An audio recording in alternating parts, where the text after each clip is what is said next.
영화보다 더 인상적인 현실 속의 씬스틸러들. 그거 확실하게 파보겠습니다. 이상민, 양지열의 씬 스틸러.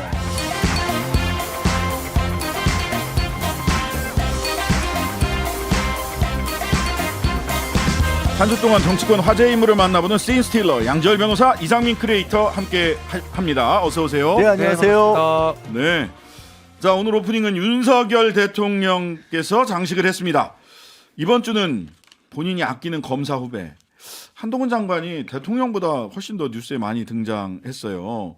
여당 비대위원장으로 지명 추대 됐는데 대통령이 어떻게 마음이 좀 든든하십니까? 아니 그 한지명자는 정말 있는 그대로 나를 제대로 말해줄 수 있는 사람 아니겠습니까? 여태까지 그 당대표 중에서 가장 훌륭한 사람일 거예요. 정치 경험은 없다 이런 얘기도 했지만 저도 그건 충분히 잘 해내고 있지 않습니까? 머리가 좋고 센스가 있어가지고 비대위원장 된다면은 이거 모든 시츄에이션을 잘 이렇게 극복해 나갈 겁니다. 영어도 잘한다고 예전에 칭찬하셨죠? 떡볶이는 근데 잘 먹나?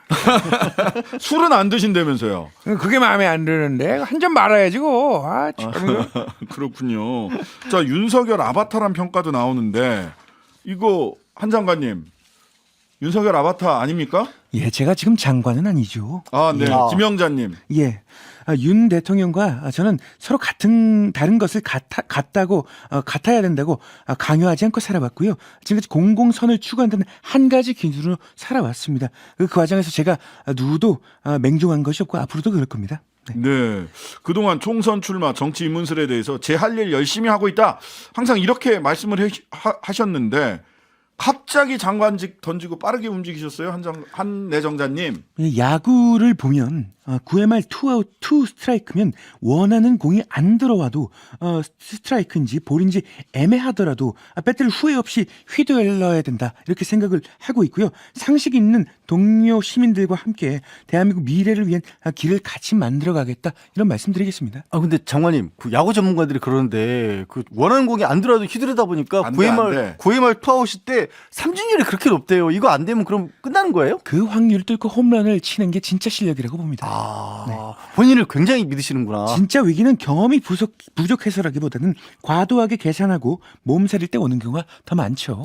네. 정치를 수능 성적처럼 머리 좋은 걸로 치려는 것 같이 들려서 조금 걱정스럽긴 해요. 9회 말 투아웃 투 스트라이크일 때 타자들이 가장 많이 선택하는 거는 몸에 맞는 공이 왔으면 좋겠다라는 데드볼이 왔으면 좋겠다. 일단 날은 나가고 보자. 상대방의 실수.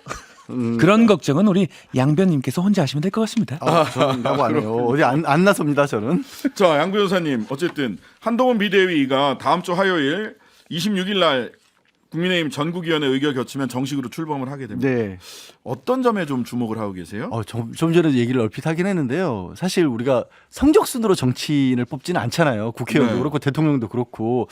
한동훈 장관 주변에서들 많이들 뭐 똑똑하다 뭐 이런 얘기들 되게 많이 하시는데 유감스럽게도 저는 저희 코너가 시작된 게 편의점 그렇죠. 풍자로 시작을 했잖아요. 편의점. 그러니까 한동훈 편의점. 예.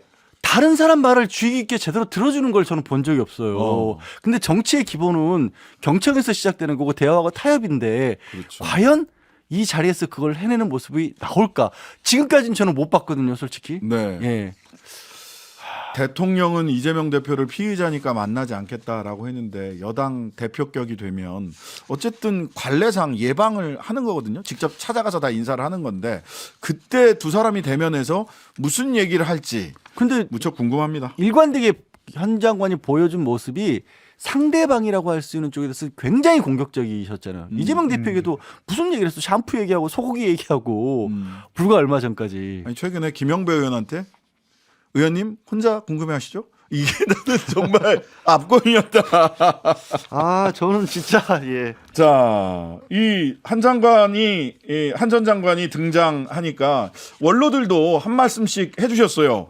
황교안 전 대표님도 한 말씀 하셨던데. 예, 황교안입니다. 한동훈 장관은 아주 탁월한 사람입니다. 중요한 건 때가 중요합니다. 지금은 그 때가 아니다 이렇게 생각을 하고요. 이렇게 막 쓰면 길어야 3개월입니다. 결국은 더 큰 정치, 대통령이 되기 위해서 몇 년이 남지 않았습니까? 그 준비를 해야지 지금 막 쓰면 안 된다. 이렇게 봅니다. 김종인 전 비대위원장 같은 경우도 조금 지금이 등판 시기가 아니다라는 취지의 말씀을 하셨어요. 내가 봤을 적에 그 한동훈 장관을 갖다가 인간적으로 애낀다는 측면에서 얘기를 할 것 같으면은 그 정치인으로서의 등판이 지금 너무 빠르지 않느냐 하는 이런 생각 드는 거예요. 너무 빨라요. 네, 물론 뭐 이렇게 황교안, 김종인 두 분은 좀 걱정스러운 말씀을 하셨는데 두 분 얘기도 다른 건 아니고요. 제가 봤을 땐 예. 조금 배워야 하지 않겠느냐라는 거예요. 꺾여야 할 필요도 분명히 있다, 정치인은. 그런데 그런 모습을 지금까지 보이지 않았고 비상대책위원회라고 하는데 그 자리가 굉장히 어지럽고 소란스럽고 국민의힘에서 스스로 12석밖에 안 남았다고 하는 상황인데 잘 통솔을 해야 되잖아요. 근데 저는 통솔의 시작은 듣는 데부터 시작을 해야 한다고 보는데 네. 본인이 지금까지 보여왔던 것처럼 검찰 조직은 일사불란하게 끌고 갈 수가 있지만 여의도는 안 그렇다고 저는 알고 있습니다. 네. 원래 국회의원 3명과 벼룩 서말 부산에서 서울까지 데리고 오는 게 벼룩 서말을 데리고 오는 게 더 쉽다. 이런 얘기를 오죽하면 합니다. 오죽하면 물론 이제 국회의원뿐만 아니라 기자들도 그렇다는 얘기도 있는데. 예. 자, 김기현 전 대표 오랜만에 잠행 중이라고 했는데 오랜만에 나는 울산에 최선을 다하겠다 이런 말씀을 하셨네요. 김 대표님 잠행 중이셨어요? 예, 김기현이에요. 예, 좀 조용히 말씀드리고 있지만은 자맹하고 있지 않고요. 조용할 뿐이고요. 한동훈 비대위 아주 잘할 거라고 보고요. 네. 당이 면모를 일신해 가지고 국민에게 더 새롭게 다가갈 것이라 그렇게 기대하고 있어요. 아니 예. 그 전 대표님 조용히 혹시 그 지역구 다니시면서 출마 준비하고 계신 거 아니에요? 그렇죠. 조용히 말씀드리는 거지. 예. 그런 거는 또 SNS를 잘 주목하시면 그 발언이 나올 수도 있으니까 그 친구 신청 좀 해줘요. 예. 울산의 발전과 남구의 미래를 위해 챙겨야 할 일에 더욱 전념하려 한다. 이건 뭐 출마 선언문 같은데 그냥 지역구 출마하시겠다는 네. 거잖아. 근데 한동훈 장관이 영남 중진들 가만히 안 둘 것 같은데. 그거 그렇게 그 과정에서 사실 이제 여의도 통솔이 네. 김기현 전 대표가 물러나는 과정 자체가 네. 영남권 정리하기 위해서 물러났다는 거, 그 그러니까. 1호가 장지원 의원이었다는 거가 그냥 공론화되어 있는 건데, 근데 거기에 만약에 출마를 선언을 하시면 한 번 더 이렇게 좀 버텨보시는 것 같아요? 어떠세요, 아이, 대표님? 저는 지금 조용히? 그런 말 들으면 자맹할 수도 있어요. 일단은 제가 조용히 있으면 됩니다. 조용히 네, 따라다녀 보고 그거예요. 싶다. SNS에 주목하도록 하겠습니다. 김기현 전 대표님은. 자, 양 변호사님. 한동훈 비대위의 성공의 바람이 더 몇 가지가 있는데 하나는 김건희 특검법. 네. 그다음에 소위 이준석 보수 정당의 분열. 그다음에 공천 뭐 이런 걸 얘기를 하는데 여당 내부에서도 그렇고 한동훈 전 장관도 그렇고 이게 변호사님이니까 악법이다. 그래 악법의 몇 가지가 이제 하나는 시기상 선전선동하기 좋은 시기에 네. 민주당이 법을 밀어붙였다. 네. 그다음에 하나는 소위 피의사실 공표. 그걸 다 공식적으로 법안에 넣고 있다라는 네. 건데, 첫 번째 그 시기적으로 총선과 맞물려 있기 때문에 그 가운데서 일부 보수 언론은 이렇게도 얘기해요. 그냥 허위 사실, 거짓 뉴스가 계속해서 공표되는 걸 막을 수가 없다. 특검에서 마치 특검이 그냥 거짓 뉴스를 만들어낼 것처럼 가정을 해서 기사를 쓰고 있어요. 특검이 가짜뉴스 공장입니까? 예, 그런 식으로까지 쓰고 있고, 그거에 대해서 사실 한 장관이라든가 일부 국민의힘 여당에서도 그런 걸 뒷받침을 하고 있는데, 조금 전에 얘기했던 거 있잖아요. 총선과 맞물려 있기 때문에 거기에 이용하려고 한다는 정치적인 해석을 덧붙여서 거기에 법조인 법무부 장관으로서 그게 악법이라고 두 개를 연결시켜 버리신 거예요. 네. 이거는 굉장히 옳지 않은 태도라고 또 이제 봅니다. 법무부 장관 시절 네, 법무부 장관의 위치를 가지고 있으면서 게다가 이 관련돼서 김건희 지금 수사도 진행 중인 부분도 있고, 네. 또 이거 말고도 또 다른 것도 뭐 디올과 관련된 부분도 디올. 취재했던 기자들을 다 이것도 그 잘못된 것이라고 아예 수사 방향을 어떻게 보면 주었다고 볼 수 있는 그런 행동을 하셨고요. 네. 피의사실 공표 같은 부분은 뭐 언론을 통해서 다 알려졌지만 박근혜 특검법 때도 그랬었고요. 그와 관련해서 그 특검에서 누구보다 열심히 활약을 하셨던 게 한동훈 이제 전 장관이시고 윤석열 대통령이시고요. 우리 다 알고 있잖아요. 시간만 딱 되면 나와가지고 발표하는 거 많은 분들이 기다렸고, 그거를 일부러 넣었던 이유는 사실 피의사실 공표를 통해서 막으려고 하는 건 공권력에서 힘이 없는 일반인들이 희생당하는 거 사전에 유죄로 찍어놓고 언론 플레이를 통해서 이미 돌이킬 수 없는 상황을 만드는 걸 막으려고 피의사실 공표를 하는 건데, 이 특검의 대상은 대통령의 배우자입니다. 음. 누구보다도 공적 인물이고 그런 식으로 몰아갈 수 있는 인물은 아니기 때문에 맞지 않다라고 보는 아니 거죠. 뭐 수사 상황 브리핑과 피의 사실 공표는 또 질적으로 다르죠. 다르기도 차원이 하고. 다른 문제죠. 예. 오늘 누구를 소환해서 수사를 했습니다. 와 김건희 여사는 또는 뭐 누구 씨는 이런 혐의이고 이런 증거는 돈봉투가 바스락거리는 증거가 있습니다. 이렇게 얘기하는 건 피의 사실 공표. 지금 얘기하신 것처럼 딱 잘 짚으신 게 제가 그 얘기 덧붙이고 싶거든요. 법무부 장관 시절에 국회 오셔서 현역 국회의원들에 대해서 체포 동의해달라고 하면서 그 국회의원들의 항의가 있을 만큼 조목조목 필요한 일이라고 본인이 얘기를 하셨잖아요. 예. 그거는 옳은 거고 이거는 잘못된 거예요. 그러면 예, 어쨌든 자 그렇습니다. 이제 민주당으로 가볼까요? 자 이재명 대표가 한동훈 비대위와 김건희 특검에 대해서 한 말씀 하셨네요. 예, 일단 한동훈 비대위 축하드리고요. 집권 여당 책임자로서 주어진 책임과 임무를 잘 수행해 주실 기대하고요. 하지만 김건희 특검법은 현재 위기 상황을 모면하려는 꼼수라는 생각이 자꾸 들어요. 네. 총선 후에 할 생각이었으면 총선 한참 전에 했으면 되지 않나 이런 생각 들고 예 그렇습니다. 네. 앞으로 양 변호사님 이재명 대표와 한동훈 비대위원장이 원래는 비대위원장이 이제 맞으면 관례상- 찾아가서 만나는 게 상례죠. 예 그리고 새해에는 신년 인사회에서 드디어 만난다고. 초청장이 왔는데 바로 수락을 하셨다고 그렇게 들었습니다. 이재명 대표가. 근데 어떤 장면이 나올까요?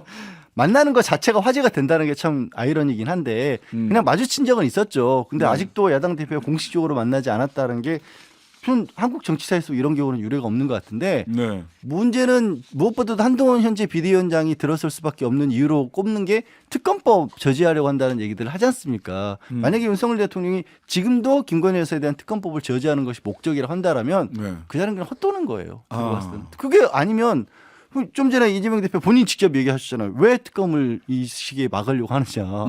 그래서 제일 쉬운 게 그거예요. 시기를 가지고 아까 한동훈 장관도 말씀을 하셨긴 하지만 국민의힘에서도 얘기를 하고 그 전에 수사가 진행이 됐으면 특검까지 안 왔죠. 예, 그렇죠. 그 전에 수사가 진행됐으면 특검까지 안 왔죠. 자, 이 대표님 잠시 전에 요 앞에 이제 이낙연 전 대표 뉴스아이킥에 나오셨어요. 예. 본인은 뭘 하라 말아라라고 이야기한 적 없다. 하지만 그 원칙과 상식 의원들이 얘기하는 이재명 퇴진 그리고 통합비대위 구성 이게 민주당 변화의 하나의 기준이다. 이렇게 얘기를 하세요. 예, 생각은 다양한 게 좋죠. 생각이 다양한 게 정당의 본질입니다. 의견이야 얼마든지 말씀하실 수 있는 거죠. 예. 안녕하십니까. 이낙연 나오셨네. 대표님. 여기 이분 말씀 듣지 마시고요. 저거려가 안철수입니다. 더불어민주당 얼른 탈출하셔서 여당 큰 물에서 노시길 바랍니다. 국민의힘에 오셔서 큰 뜻을 함께 해주실 것을 믿습니다. 가자. 어이구 이낙연 대표님 뭐라고 한 말씀 하셔야 될 것 같은데. 대꾸할 가치가 없습니다. 제가 그분이 정권을 원하신다면 그분 지역구에서 한번 제가 싸워볼까요? 한번 그런 생각도 해봅니다. 네. 말 같지가 않습니다. 네. 자, 이재명 대표 주변을 둘러싼 검찰의 수사는 그러나 지금도 굉장히 아이고 뭐 찬바람이 붑니다. 검찰이 어제는 이재명 선대위 대변인 송평수 변호사 압수수색 했다는 뉴스 전해졌고 오늘은 김용 재판 위증 의혹 관련해서 민주당 부대변인 현역 부대변인을 또 압수수색했어요. 성준호 민주당 부대변인 그리고 이우정 전 경기아트센터 사장에 대한 압수수색을 진행을 했습니다. 이게 수사를 하는 과정에서 사실 송평수 변호사도 압수수색을 했었죠. 네, 선대에서 어제. 활동을 네. 했기 때문에 어제. 그래서 이런 부분들이 그 검찰이 그 본류라고 할 수 있는 부분들에 있어서 입증하는 데 있어서 상당 부분 1년 반, 2년 가까운 시간 동안 이재명 대표 본인도 그렇고 네. 김영준 부원장이라든가 정시성 실장에 대해서도 찾지 못했던 부분들이 많아요.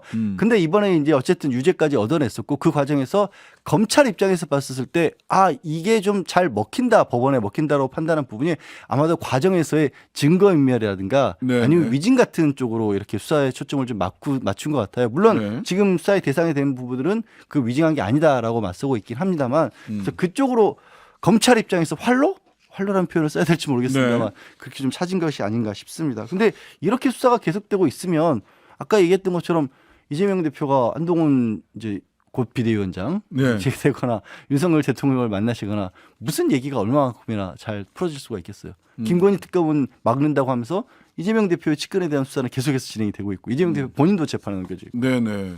그 대체로 뭐 여의도에서 전해지는 왔다 갔다 하는 얘기는 내년 총선을 이재명 대표 등 민주당에 대한 수사, 그다음에 내년 3월 4월 경에 한미일 정상회담을 한국에서 개최하는 프로젝트를 추진 중이라고 하더라고요. 네, 근데 기시다 총리가 그때까지 계실지 모르겠습니다. 일단. 아 그리고 뭐 미국 정상은 그럼 어떻게 누구를 가지고 생각을 해야 되나요? 아니 뭐 바이든이죠. 일단. 아니 그러니까 바이든인데 예. 지금 여론조사에서 얼마나 많은 얘기들이 나오고 있으면 트럼프 전 대통령이 유리하다는 얘기를 다들 알고 계시는 상황이잖아요. 그렇게 될 경우에 기대를 그럼 한미일 정상회담을 했었을 때 성과가 유지가 될 거냐. 기시다 총리는 변론을 하더라도 트럼프 전 대통령이 다시 대통령 되면 그 전 대통령이 어떤 일을 했는지는 다들 알잖아요. 가장 먼저 하는 게 이전 대통령이 했던 거 뒤집는 거. 내가 백악관 들어가서 제일 먼저 하는 게 이전 대통령이 했던 걸 없애는 걸 사인부터 하겠다. 하루 동안 독재하고 싶다. 이렇게 얘기하고 있잖아요. 네. 이거는 실제로 본인이 그렇게 얘기했어요. 그렇게 얘기를 해요. ABC라고 그래서 그 전에 부시 대통령은 anything but 클린턴 해서 클린턴이 안 한 거면 다 괜찮아라고 이야기를 대통령들이 그렇게 거기는 진짜 직설적으로 이야기. 저희보다 사실은 더 살벌하죠. 네, 그러니까요. 자, 날씨가 춥지만 여의도는 점점 더 뜨거워지고 있는 것 같습니다. 씬스틸러 오늘은 여기까지 하겠습니다. 지금까지 양지열 변호사, 이상민 크리에이터였습니다. 고맙습니다. 고맙습니다. 막판에 또 이렇게 나와주셔서 감사합니다. 날씨 추운데 조심하세요. 건강. 좋아요. 감사합니다. 하루 종일 기다려지는 진짜 시사. 평일 저녁 6시 5분 신장식의 뉴스 하이킥.